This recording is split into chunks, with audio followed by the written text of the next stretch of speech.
Todos los lunes, a partir de las 12, estaremos con el programa La Mecha. Hablaremos de los temas que nos importan, debates, conversaciones, información y comentarios de la actualidad. Vos, ¿de qué lado de la mecha estás?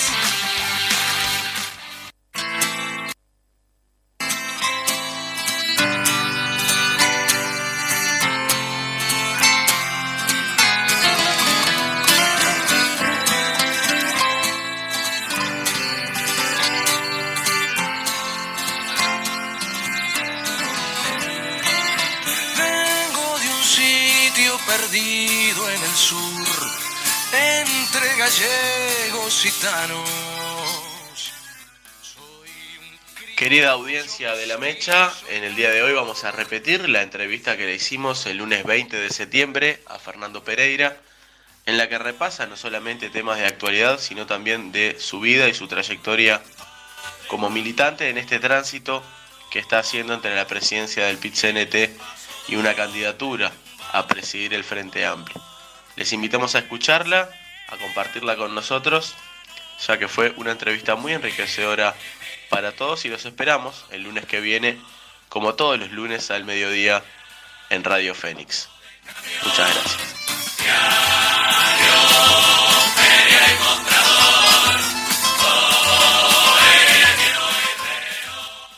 Le damos la bienvenida al presidente del PIT-CNT, Fernando Pereira, que ya está aquí con nosotros y vamos a comenzar esta nota con él. Bueno, Fernando, muchas gracias por venir. Placer, una simple aclaración, que soy presidente, sí, pero el ejercicio de una licencia que voy a prolongar hasta el propio inicio del Congreso, y a partir de ahí ya no voy a ser dirigente sindical en ninguna condición del PIT-CNT, ¿no? Bien. Entonces, presidente en suspenso. Ahí va, algo así. Adormecido. Bueno, antes que nada, saludarlo, Fernando, y quería preguntarle sobre el balance que nos puede comentar sobre la movilización del miércoles. Yo pensé que iba a hablar de Peñarol. Hay mucho para hablar de Peñarol. El pueblo se mueve, el pueblo tiene sueños, tiene esperanzas, tiene ilusiones, tiene la convicción de que las cosas pueden cambiar. Que la movilización popular en la historia del Uruguay está atada a sus mejores tradiciones, a Valle impulsando a los trabajadores a hacer una huelga en defensa de sus derechos, diciéndole: yo no la puedo hacer con ustedes porque soy administrador de los bienes públicos, pero hagan ustedes para defender sus derechos. Esa tradición tan prendida en nuestro país, digamos, nos llevó a pensar de que se podía construir colectivamente la organización más potente de los últimos 10 años. Y para eso armamos un estrado que suponía llenar Avenida Libertador desde La Paz hasta el Palacio. Y cuando eso se logra, y que hombres del campo y de la ciudad, del interior, y de Montevideo, de la Costa de Oro y de la Ruta 5 lleguen al mismo lugar y haya la energía que había en el acto, sencillamente produce una transformación social y un cambio de humor inmediato, que luego se ve en la vida cotidiana, en cambios en la vida cotidiana, en las luchas sindicales, en las luchas sociales, en las luchas del cooperativismo. O sea que lo coloco como uno de los mojones más importantes, ya no de la última década, de las últimas 2 décadas, en las que me ha tocado estar en todas las movilizaciones, y probablemente este haya sido el acto más importante en términos de masividad, pero también de contenido. Porque podríamos decir, tuvimos un acto muy masivo, pero con un contenido relativamente modesto, pero tuvimos un contenido potente de protesta y de propuesta, pensado, elaborado, construido.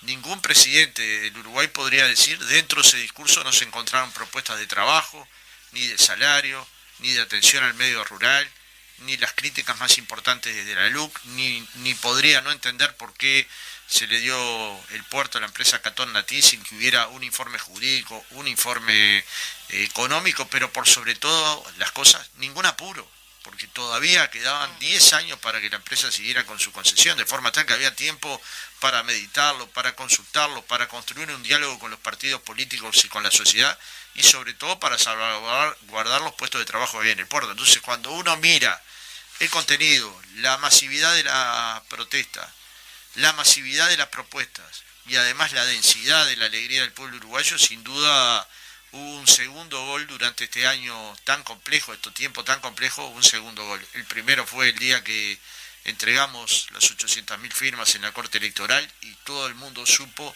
que iba a haber referéndum, y que dice: Acá en el Uruguay vivimos en una sociedad democrática, pacífica, pero dentro del mundo pacífico hay miles de formas de expresar las molestias, hay miles de formas de expresar los descontentos, hay miles de formas de proponer una sociedad diferente donde efectivamente se coloque el ojo en los más infelices, ¿no?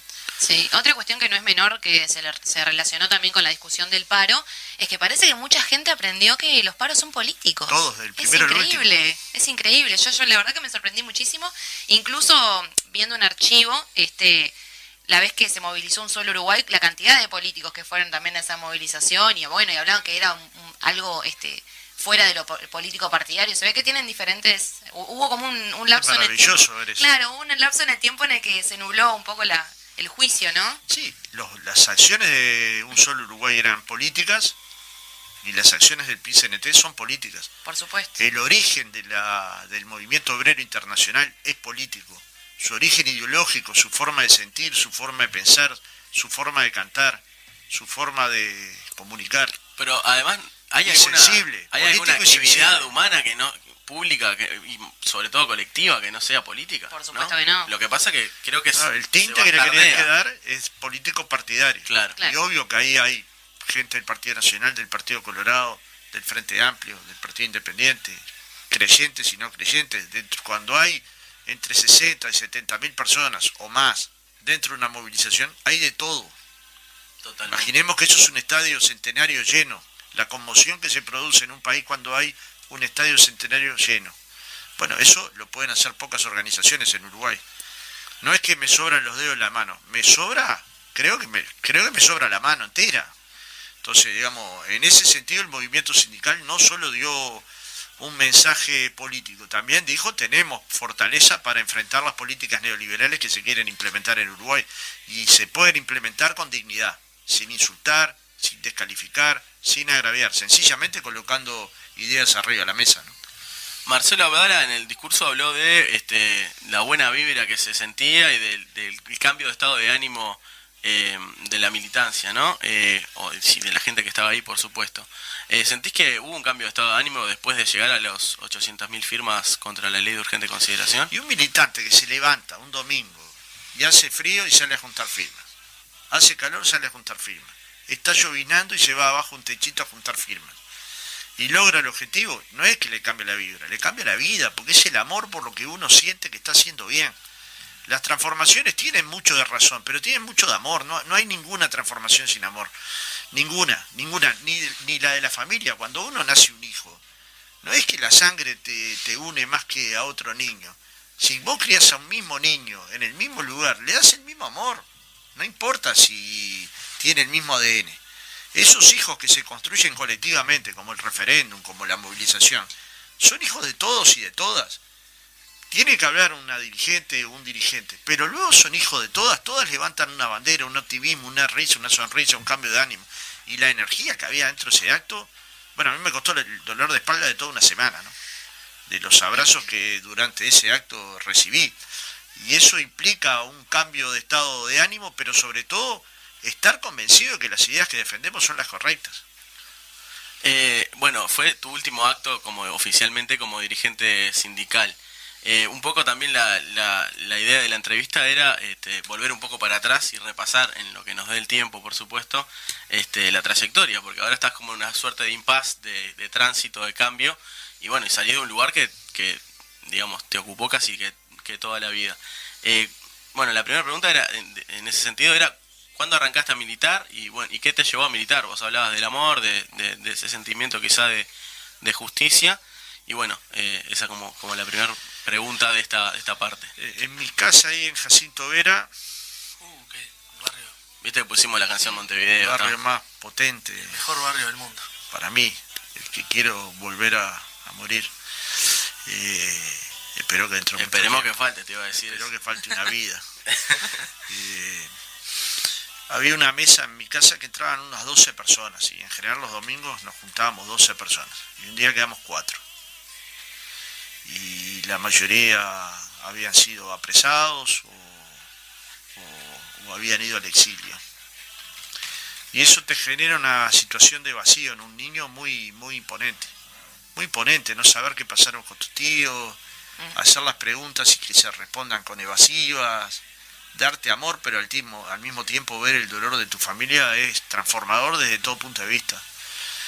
Ayer me mandaron un mensaje mis tíos que viven en Caracas, bueno, contento con esto de la candidatura y planteándome hacer un Skype y juntar la gente que está en el exilio y los que estamos viviendo en Uruguay y poder hacer después finalmente, no sé si tuve problemas técnicos, sencillamente me dormí porque hace 2 días que vengo a actividades complejas y donde uno tiene que poner también pienso y escribir un poco.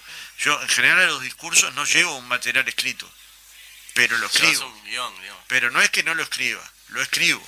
Luego no lo llevo escrito porque prefiero que emerjan las palabras que estoy sintiendo en ese momento, pero trabajo para que no es que voy improviso en un acto, no, trabajo activamente antes de llegar, así que estuve el sábado hasta muy tarde y luego el domingo como todas las mañanas a las 6 de la mañana me levanté para ir a la feria de Tristán Narvaja lo más temprano y tuve un acto en el galpón y probablemente me lo haya perdido, pero eso me marcó para trabajar por la justicia, ¿no?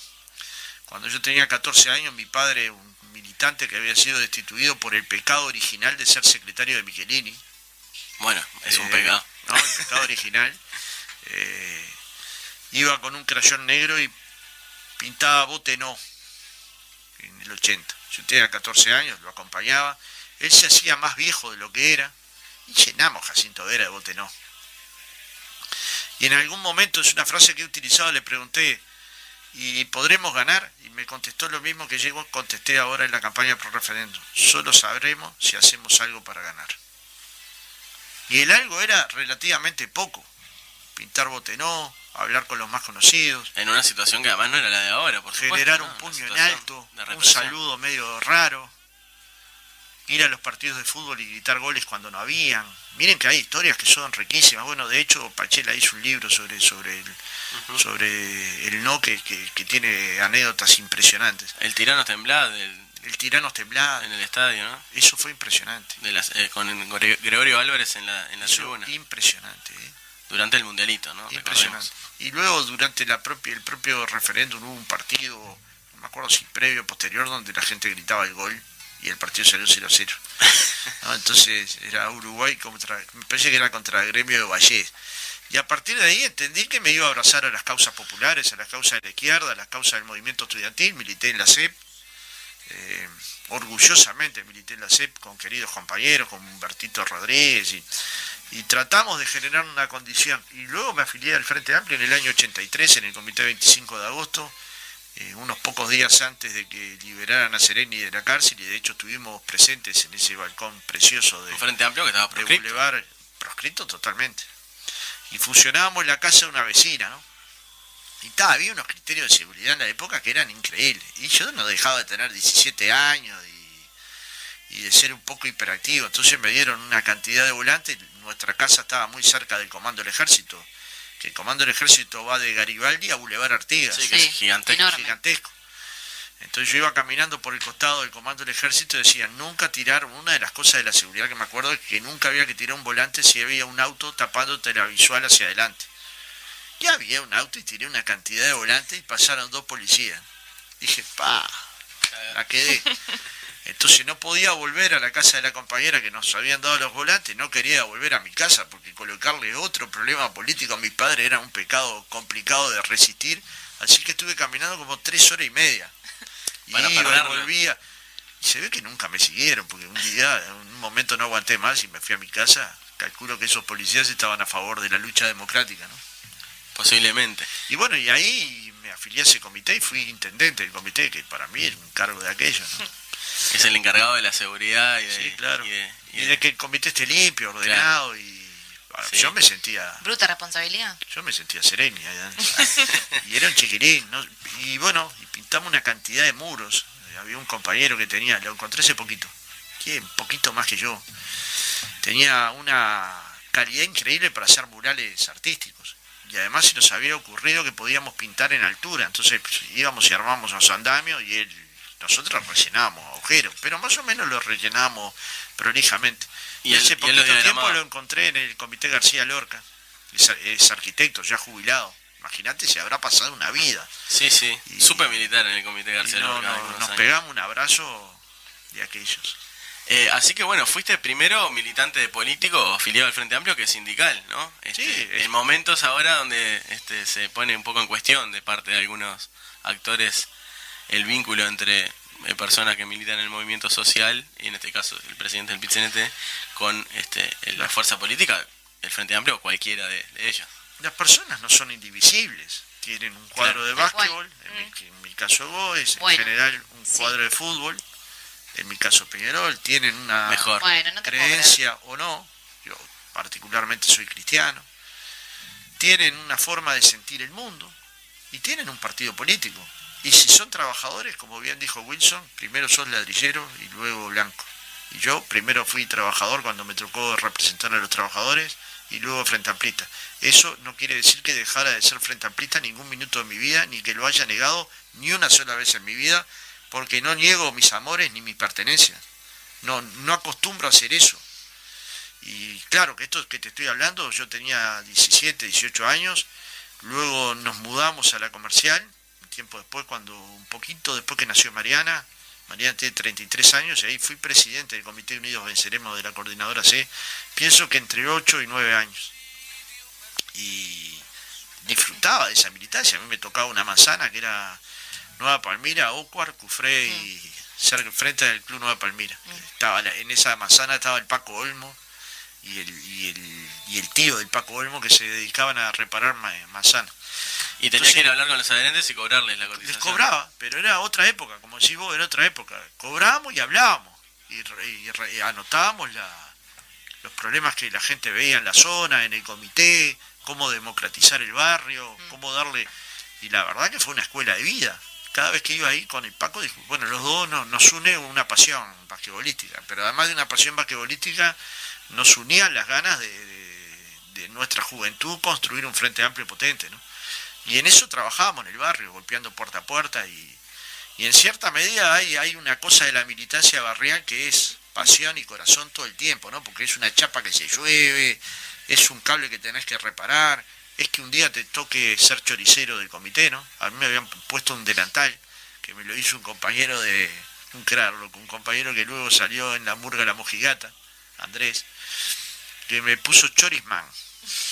Y durante años en el comité me dijeron chorisman. Ya era presidente y me decía, Pereira.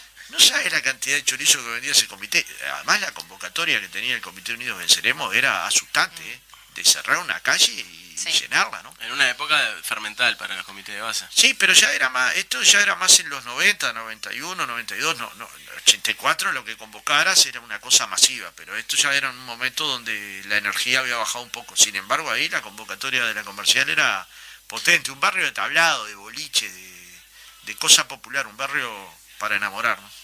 Como dice Contrafarsa. Sí, primero que nada, cuando hablan de Jacinto Vera, a mí se me ponen los pelos de gallina, porque yo soy de toda la vida, de mis 25 años viví 24, así que es para destacar eso.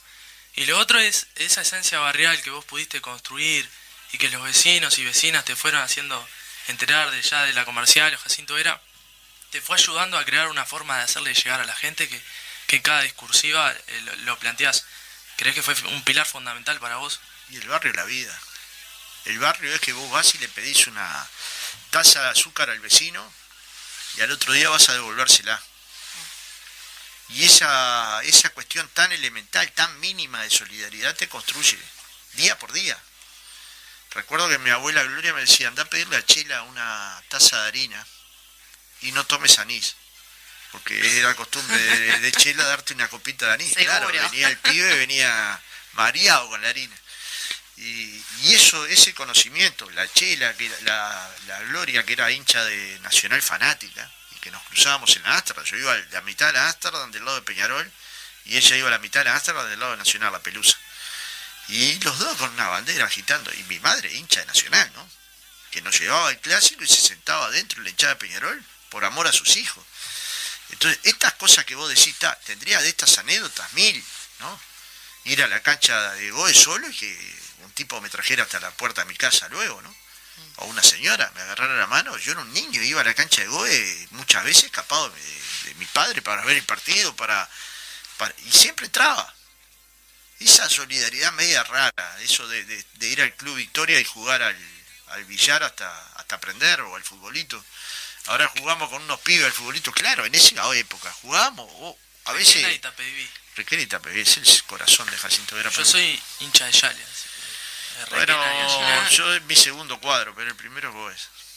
Pero por Yale le festejé el año número 2 a mi hija, o sea, imagínate la cercanía con Yale y Mariana, y era un día de festejo precioso, porque hay cosas que te mueven, ¿no? Hay cosas que... El nacimiento de un hijo es imponente. A mí, por lo menos para mí. Yo la tuve a Mariana con 22 años, planificada. Nosotros nos casamos en abril del 87 y Mariana nació en agosto del 88, y planificada desde antes de casarnos. O sea, queríamos ser padres jóvenes porque Seguro. creíamos que era el momento en que le podíamos colocarle más energía a la crianza a un niño. Y hoy lo ves y decís, era un pibe. Niño. Seguro. Pero en ese momento, mirá que me sentía súper fuerte para hacerlo, y bueno, ¿Sí? podría haber fallado en 1000 cosas, pero seguro que no fallé en darle amor. Seguro que siempre estuvo apoyado en mi pecho, seguro que siempre tuvo mi abrazo, seguro que siempre tuvo mis lecturas nocturnas. Yo llegaba tarde de trabajar o de militar y me tomaba un tiempo para leerle uno de los tantos miles de libros que tenía infantiles y que iba juntando de aquí y de allá. A cada vecino que podía le pedía uno, porque claro, también al gurí no le podés construir una sola fantasía, o por lo menos esa era mi idea, tenías que construirle tantas como pudieras, y andás a ver cuántos cuentos me acuerdo todavía, ¿no? Y bueno, y yendo a la militancia Y sindical, después me tocó ¿cómo criar comienza? hijos que no son míos, También. También. y ese amor es legítimo, igual de legítimo. Totalmente. Porque podrías decir, bueno, pero son hijos de un padre ausente, ¿no? En el caso, estos chiquilines que yo empecé a convivir con ellos con 5 años, la más chica, y 10, el más grande, 11, tienen un padre presente, preocupado, y construimos un vínculo de amor. Seguro. Que es muy cercano Que a es la lo fundamental, paternidad. ¿no? Es lo fundamental que los Querer gurises no estén puede bien. ser un problema de sangre, puede ser un Exacto. problema de qué sentís. Y si sentís amor, papá, dalo. No se agota, no es leche en polvo. Es cosas que se sienten por el otro, sencillamente por el acto de abrazarte, por el acto... A veces los militantes nos perdemos de vista esto. Eso te Y quería todo lo preguntar. queremos resolver con una receta. Sí. ¿Crees La que, receta más que- fuerte es un abrazo, ¿viste? ¿Crees que eso está sobre la mesa? Ahora también yendo a cómo fueron tus inicios en la militancia sindical. ¿Estás sobre la mesa o es algo que está generalizado, esa visión un poco más humana en el movimiento sindical o en el movimiento social en general? Y si no está, hay que hacerlo. Si no hay amor, que no haya nada, ¿no? Porque finalmente, aunque esto sea parte de una canción de Los Redondos que a todos alguna vez nos movió, es un concepto muy profundo. Sí. Porque ¿cuál es la transformación que se puede hacer en base material? Solo en base a material. Suponete ¿Alguna? que si yo logro Alguna. que todas las personas También. coman, ¿se resuelve Claro. el problema de la humanidad? No. Se resuelve si efectivamente construimos una sociedad de pan y de rosas. De De hecho- hecho, así queda muy romántico, pero es de pan, de alimentación, de techo, de abrazo, de cuidar el medio ambiente, pero al mismo tiempo de querer el de al lado, de disfrutar de una cantarola, Y de quizá- disfrutar de una sesión de teatro, de disfrutar de reírse de ti mismo, porque finalmente no somos tan perfectos para no podernos reírnos de nuestros propios errores, de no vivir la política como una necesidad de invocar siempre. ¿Quién invoca siempre? ¿Quién es tan crack? Nadie. Entonces, de alguna manera, ser hijo de una clase crítica, pero al mismo tiempo llena de amores, es una cosa importante. Yo me construí como dirigente sindical con gente como Héctor Floreto, Teresita Capurro, o Didasco Pérez, Luis Garibaldi, el Flaco Márquez. Y mirá que estoy siendo injusto en la FUM y en la FUPRIN. Jorge Martínez, Zuni Martínez. Y esa gente te transpiraba amor por todos lados. Mirá que me estoy olvidando de Pila, Marta Manás, y me empiezo Estelita Plata.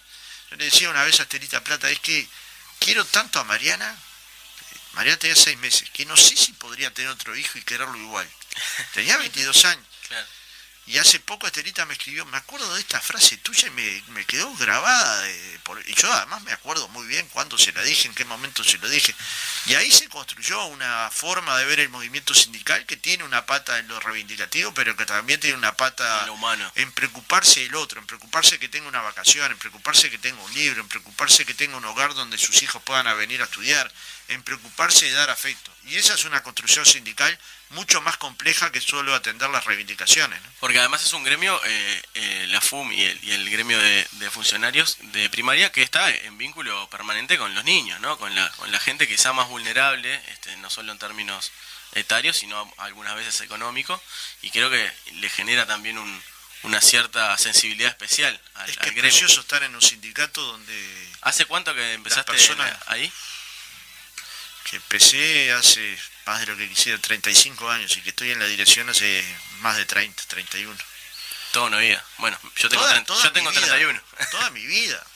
Fíjate que tenía 19 años cuando me afilié al gremio ahí, y ya tenía una historia de trabajo. Yo empecé a trabajar a los 14 años en la fábrica de cuerito de primo. O sea, cuerito, bueno, ahora no sabe la gente ni qué es un primo, pero cuerito de primo, Le explicamos a cuerito de canilla, a la gente que era una cosa que se de usaba bombas de agua. para Vos que sos de calentar. Salinas, ¿cuántas bombas de agua quedan todavía? Y ella llevaba una bomba de cuero grueso Sí, quedan muchas. quedan muchas y hay gente que las sabe reparar, entre ellas yo. No me quiero dedicar a eso, pero producto de mi propio trabajo aprendí a repararlas, ¿no?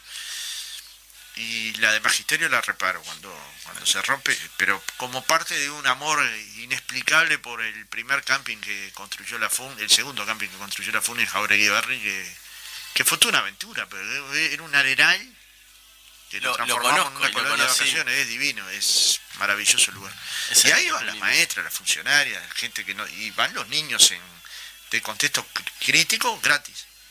Cuando dicen la solidaridad es una práctica concreta. Es que a EU van todos los niños con discapacidad de las escuelas de contexto crítico y nada gratis. Eso nunca sale en un diario, pero yo sé qué pasa. Es cuando se volaron los techos en la crisis de 2002 y los trabajadores del Zunca y de AEU fueron a cambiar esos techos O en el con el medio temporal de de la peor, Dolores, que o el supimos temporal de compartir. Dolores que Sí. supimos compartir una... Las acá, inundaciones en Paysandú, Tengo una bueno, foto en un camión con en Pereira. Durazno. sí. Sí, Si fue un tendremos. bruto trabajo. Bueno, muy bien. Tenemos que ir a una pequeña pausa y ya seguimos conversando con Fernando Pereira. Continuamos en la mecha. Me manda mensaje a mi hermano Gastón que dice que le mande saludos y que el que invoca siempre es García Morales. Terrible Fernando. jugador, pero Aguada es inexplicable. Yo soy hincha de Goes, claramente quiero que Goes le gane a Aguada en cada clásico, pero no ignoro la importancia que tiene Aguada en la actualidad en el básquetbol uruguayo, pero en la actualidad y en el pasado. Por algo el clásico es Aguada Goes, Tal porque hay cual. dos barrios que tienen pasión Total. basquetbolística inexplicable también, porque no es un barrio donde nazca gente alta, ¿no? No, Tal cual. no. Y García Morales probablemente junto a Tato López y Me lo acabo de cruzar en la calle. Tato López, lo que jugaba Tato López era inexplicable. Lo que jugaba Fefo Ruiz, inexplicable.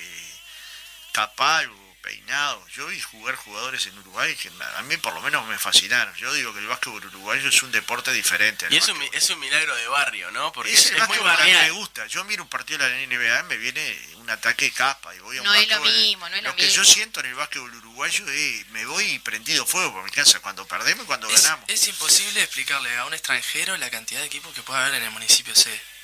Sí, Inexplicable, sí, pero es que inexplicable. Hay un montón, es bueno, y en cierto. el interior hay A También. y B en Mercedes. También. Hay el fútbol de la A Sí. y el fútbol Y de la lo, B. y lo que mueve el Mercedes, el Y básquet. el básquetbol, hay básquetbol de primera línea. Y Paca es de un fenómeno, Fútbol, a Racing. diferencia del fútbol, que es bastante barrial, ¿no? O sea, Sí. el barrio, más allá que la gente se muda y todo. Por eso Uruguay es tan marca. integrado. Porque te integra un club, una parroquia, Mucho arraigo. Bueno, un comité. en la tanda Cierto. hablabas de la parroquia de Jacinto Vera, de Caraguatá y Cufré. Sí, está ahí todavía. Y te queríamos preguntar en esta última parte cosas más referidas al pensamiento y al futuro. Y la primera pregunta era si es compatible la fe con ser de izquierda. Lo has dicho ya varias veces, pero Muy compatible. me gustaría que lo puedas desarrollar. Digamos, el estado del alma lo tenemos los que creemos y los que no. Todos tenemos un día en el que pensamos en nuestro futuro, en nuestras pasiones, y hay gente que elige no creer, y a mí me parece que es muy legítimo. Ahora, los que elegimos creer, tenemos un fundamento, tenemos una filosofía, tenemos gente que nos ha pensado. Tenemos a Juan Luis II, que vale la pena leerlo, o a Revelato, que tanto nos mostró del neoliberalismo y su ética, y la ética cristiana como una ética contraria al egoísmo. El bienaventurado de los pobres no es una pavada, es colocar a los pobres por encima de todo. Entonces, digamos, en cierta medida esas historias de darle a los pobres los que no tienen, hay una frase que dice así: hay que darle a los pobres los que les pertenece. Esta frase pone claramente al desnudo que hay gente que tiene lo que no les pertenece. Pues si el pobre hay que darle lo que le pertenece, lo que hay que darle es calidad de vida, es que tenga una vivienda, es que tenga una casa con piso de materiales, que tenga un baño, es que tenga alimentación todos los días. Y el darle significa sacarnos de la avaricia, salirnos de la avaricia, esa avaricia que nos termina transformando en monstruos. Esta forma de creer y de construir la política, ¿es inherente a los cristianos? No. Yo conozco marxistas leninistas que piensan como yo, pero hay una lucha que es... en la puerta de la iglesia, digamos. Para ni nada. Cuartel, ni de ningún lado. Pensemos en Perico Pérez Aguirre. Claro. Y su obra vinculada a los derechos humanos, pero a la comunidad. Pensemos en el Padre Cacho. También. Pensemos en tantos curas solidarios, pensemos en la parroquia de 8 de octubre y Garibaldi. Lo que fue para la gente perseguida, lo que fue para los uruguayos perseguidos. Y con esa militancia yo me siento muy identificado. Naturalmente tengo cuestiones que me contradicen con la iglesia. Y las he manifestado. Y prácticamente diría que por eso no soy practicante. Pero eso no me saca de mi cristianismo. Yo creo que yo no puedo dejar de ser cristiano porque algunos hombres de la iglesia o mujeres de la iglesia se hayan equivocado tan feo. Claro. Tengo una convicción humanista que me atraviesa y que es cristiana. Es la fe también y las instituciones, ¿no? Porque a veces, más allá de las creencias que tenemos todos o cada uno tenga, el problema a veces termina siendo la institución en algunas esferas. Sí, cómo se administra el poder, ¿no? Claro, y que no cambia en realidad la fe de cada uno, ¿no? El poder siempre es una cuestión muy, muy complicada. Poder hay en casi todos lados. Tiene mayor o menor dimensión. Yo parto de la base que un poder ejercido sobre la base de la prepotencia es un poder inexplicable e innecesario. Un poder llevado adelante sobre la base de las convicciones y de los convencimientos es un proyecto colectivo. Entonces ser líder de un proyecto colectivo es dedicarle horas a escuchar a los demás para poder ser la voz de la síntesis popular. Y vos y 10 voces más que puedan ser las voces de la síntesis. Ahora, finalmente, los dirigentes que llegan a mi edad tienen una segunda responsabilidad, que es, además de tener fe, renovar donde estén. No puede haber proyectos largos en el tiempo si en el medio de la gestión no se renueva. Si no hay hombres y mujeres dispuestas a colocarse dentro de la política, ¿dónde está el futuro? Tal cual. En las iglesias evangélicas. Si no se construye la esperanza a partir del acto político, de la solidaridad barrial, de mirar en el horizonte y ver que hay un proyecto capaz de enamorar, capaz de cautivar, ¿cómo construís esa esperanza? Que es ideológica, sí, pero que también es de pasiones, está cargada de pasiones. Que sí. Yo desconfío de los desapasionados, de los que tienen pasiones, puedo hablar con ellos, piensen lo que piensen. Totalmente de acuerdo, sí. Fundamental es eso también dentro de lo que uno cree, de la fe, un montón de cosas. Todo lo que veníamos hablando anteriormente está relacionado con el tema de la pasión, que hoy un poco lo decíamos antes de que viniera Fernando. Justo uno puede perder un montón de cosas, pero lo que no puede perder a veces es la pasión, ¿no? Y el alma. Como dice la película. Y el alma. Puedes perder el alma, puedes perder un partido, lo que no te pueden decir es que no tuviste el alma en el partido. Tal cual. ¿Sí? Se puede perder una elección y hacer un duelo. Lo que no se puede perder es la esperanza de volver a sintonizar con la gente y con sus esperanzas, con sus expectativas, con sus dolores, con sus frustraciones, pero también con la perspectiva de que eso es posible revertirlo. No nos podemos acostumbrar a ver 12, 13, 14.000 pobres jóvenes presos. En torno a eso, Fernando, de reconstruir la esperanza, lo planteabas. Bueno, ahora estás en una etapa en la que vas a cambiar tu ámbito de militancia y muchas veces desde el movimiento sindical se planteaban medidas a los gobiernos del Frente Amplio y bueno, en diálogo con esa digamos, movilización social se fueron construyendo las distintas acciones de gobierno, pero es cierto que hay una etapa que terminó, ¿no? O sea, la primera etapa, por lo menos, del progresismo en Uruguay, o de la izquierda en el gobierno, ha terminado y el desafío para adelante, no solo para el Frente Amplio, sí, O sea, sería bueno para el Frente Amplio si es expresión de algo social que se mueve, que vaya si se está moviendo, pero bueno, hay que reconstruir un proyecto de país. Y la pregunta era esa, ¿no? ¿Cómo vos ves un proyecto de país? No la utopía sirve para caminar, pero un proyecto de país viable, posible para el Uruguay de los próximos 20 años. Un proyecto de país que, si Dios quiere, y ahora sí vale el Dios quiere, vas a ver también en los próximos 20 años o 30 años. Sí, ¿cómo? Esto bien Dios, ¿no? Esto bien tarea de Dios. Bien tarea de Dios. Pero bueno, eso, te queríamos consultar eso. ¿Qué proyecto de país es el que va a renovar el FA, no solo con las personas, como renovación de sus cuadros militantes, sino a nivel programático? Hace algunas horas planteé dos cosas, ¿no? La primera, que si un día me levanto y pienso quiénes son mis amigos y solo son frente amplistas o sindicalistas, me retiro de la política. Y después que dije eso, recibí 100 mensajes diciendo yo soy tu amigo y soy blanco de tal departamento, esta es tu casa, incluso para venir a militar por la presidencia del Frente Amplio. A ver si entendemos esto, que la izquierda no está toda dentro del Frente Amplio, que el progresismo no está todo dentro del Frente Amplio, que hay que ir a hablar con ellos y hay que ir a hablar con modestia, porque estamos en un proceso de aprender, porque si no logramos ser la mayoría es porque una parte de la sociedad no nos entendió, no nos comprendió, no entendió algunos de los cambios que hicimos, y eso casi siempre es hijo de no haber hecho los procesos colectivamente. Si se hizo una carretera entre Artigas y Bella Unión, y eso no siente que es obra del gobierno y de la gente, de la comunidad, entonces es una obra que va a ser vista más como una obra del Espíritu Santo, como de un gobierno de cambio que quiere integrar localidades de un mismo departamento.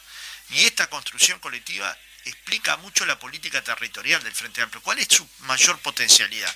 ¿Cuál es la potencia? ¿Qué es lo que lo hace diferente al Frente Amplio y los demás partidos? Bueno, hoy hablaba de los manzaneros, territorial, ¿no? Los manzaneros. Ese que va y está dispuesto a hablar con el vecino e ir 1000 veces sabiendo que el vecino no vota al Frente Amplio a darle un volante, a entregarle un material, porque tiene la esperanza de dejar una semilla. ¿Eso se debilitó con el ejercicio del gobierno? Y bueno, sí. Y hay que volver a enamorar. Y volver a enamorar no quiere decir utilizar la misma receta. El modelo que sirvió para llegar al gobierno y ejercerlo desde mi punto de vista mayoritariamente bien entre 2005 y 2020, no es el modelo que se requiere ni para 2024 ni para el futuro. Se requiere poder tener un diálogo con la ciencia. ¿Cómo construimos desarrollo productivo sin hablar con los científicos uruguayos? A los científicos uruguayos, ¿solo lo vamos a hacer hablar de virus o de bacterias? ¿O tienen mucho para aportar en la transformación de la materia prima que producimos? ¿Podemos hablar con hombres y mujeres de la cultura para ver cómo llegar con la cultura al barrio, con el teatro, con el cine, con la danza, con el ballet? Pero para que opinen de política. Yo me encantaría que cantaran en La Huella y La Huella se llenara todos los sábados y los domingos, pero no que ese fuera el trabajo prioritario de hombres y mujeres de la cultura, sino que aportaran a la construcción de la hegemonía cultural de la izquierda. Y en eso están todos bienvenidos. ¿Podremos hacer un cambio de paradigma sin hablar con la academia?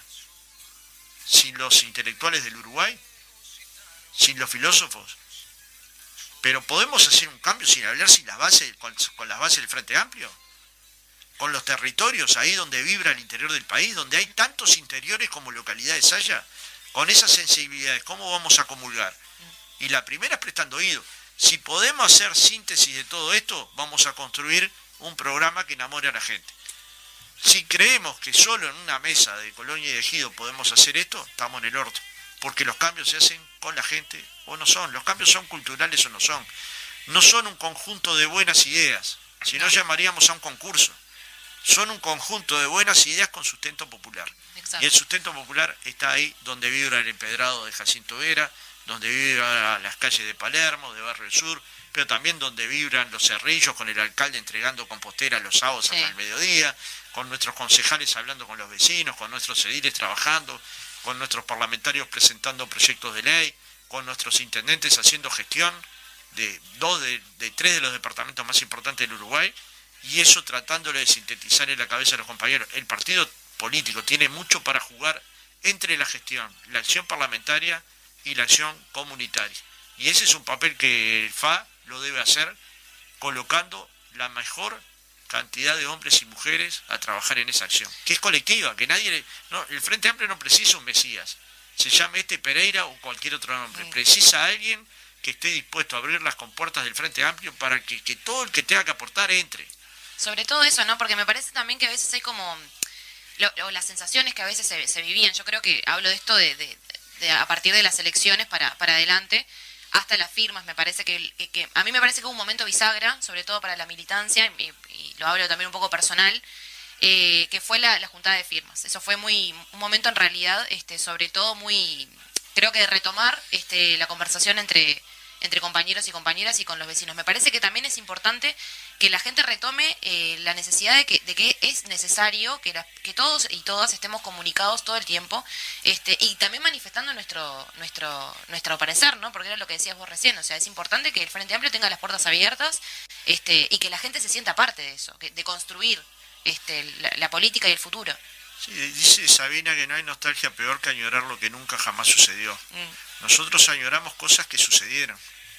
Este país es construido por hombres como Arismendi, Juan Pablo Terra, Líber Sereni, José de Lía, la negra Alba Roballo, Germán Michelini, Wilson Ferreira, Gutiérrez Ruiz, Valle Ordóñez, Sarabia. Es decir, tiene una construcción política de muy larga data, por eso nuestra identidad es tan distinta a la Argentina. Claro. Ahora, hijos de esa tradición política, en cierta medida profunda en la discusión política, profunda en las ideas, profunda en los debates, también nace nuestra esperanza, que es el Frente Amplio. Nosotros podemos tener nostalgia de algo que sí sucedió. ¿Sucedió o no sucedió una reforma de la salud en Uruguay? ¿Sucedió o no la duplicación del gasto por alumno en educación? ¿Sucedió o no sucedió que los hijos de los trabajadores llegaron a la universidad? ¿Sucedió o no sucedió una reforma tributaria? No todo lo profundo que capaz que nosotros hubiéramos querido, pero sucedieron. Entonces, si todas estas cosas pasan y suceden y añoramos que vuelva a pasar, ¿puede ser con el mismo programa? No. De hecho, no, el movimiento la izquierda es transformadora, la izquierda es rupturista, pero sobre todo es consciente de que los cambios sociales se producen cuando la gente quiere cambiar. Y ahí tenemos que ayudar a que la gente nos diga cuál es el cambio necesario. Desde el movimiento sindical en los últimos años, y yo particularmente creo que es uno de los grandes debes del periodo del Frente Amplio en el gobierno, se planteaba financiar todas esas políticas, esos cambios, a través de gravar más a los sectores que tienen más dinero, al capital, al gran capital. Eso no se llevó a cabo, de hecho se bajó el IRA. Bueno, la idea no es entrar en aspectos técnicos, pero lo que sí te quería preguntar políticamente es, ¿faltó quizá el consenso social para que eso sucediera? Bueno, los cambios para establecer ahí el problema y no en otro lado. Ojalá siempre fuera el mago Ariel con una varita, como yo le contaba a mi hija, el cuento que cambia la sociedad. La sociedad tiene que acompasar los cambios. Si no, las políticas sociales, incluso las territoriales más profundas, no son entendidas por los sectores a los que les estás dando la política. La política tiene que ser con la gente.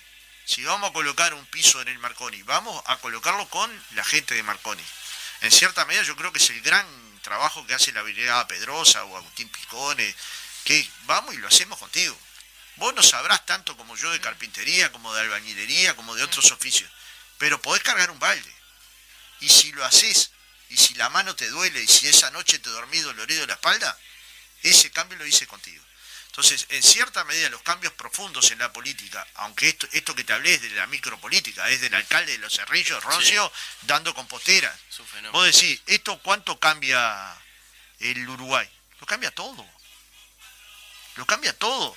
Si en cada lugar donde nosotros tengamos militantes, nuestro compromiso militante es dedicarle mañanas de sábado a generar solidaridad con los vecinos, a ver cuáles son las preocupaciones, cambia la política. Y si cambia la política, cambia el Uruguay. Y si cambia el Uruguay, no hay ninguna alternativa mejor que el progresismo, que el Frente Amplio para dirigirlo, ¿no? Yo tenía una última pregunta, con respecto a lo que dijo Micaela y también lo que estaba diciendo Fernando. Con respecto a los últimos 15 años, el Frente Amplio y sobre todo la izquierda uruguaya puede haber parecido desorientada por momentos o pecar de soberbia. Después de la derrota electoral hubo como un espíritu derrotista también en la izquierda uruguaya. Y este impulso que trae el referéndum puede haber cambiado la mirada en perspectiva de cómo hacerle llegar a la gente que es por ahí, volver a las bases, al contacto con los vecinos y las vecinas.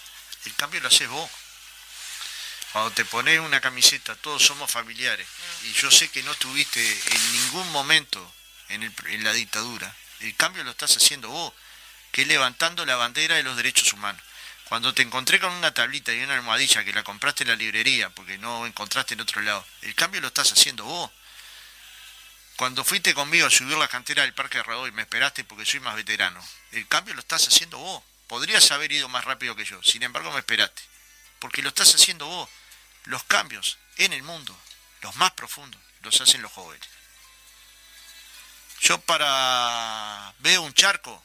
¿No había un cierto paternalismo desde el Frente Amplio hacia los jóvenes y hacia la militancia de base? Bueno, eso es lo que hay que revertir. Yo decir, lo que le pido a los jóvenes es, de lo que dicen los empújenme, ¿no? viejo. Claro. Empújenme, porque hay un problema que es vital. Yo ya no puedo correr a la velocidad que vos corres. Yo hay un charco, lo tengo que circunvalar. Y vos venís y lo saltás. Sabés lo que preciso es tu energía, tus ganas, pero sabés lo que preciso tus ideas. Yo cuando era joven no levantaba la bandera de la diversidad.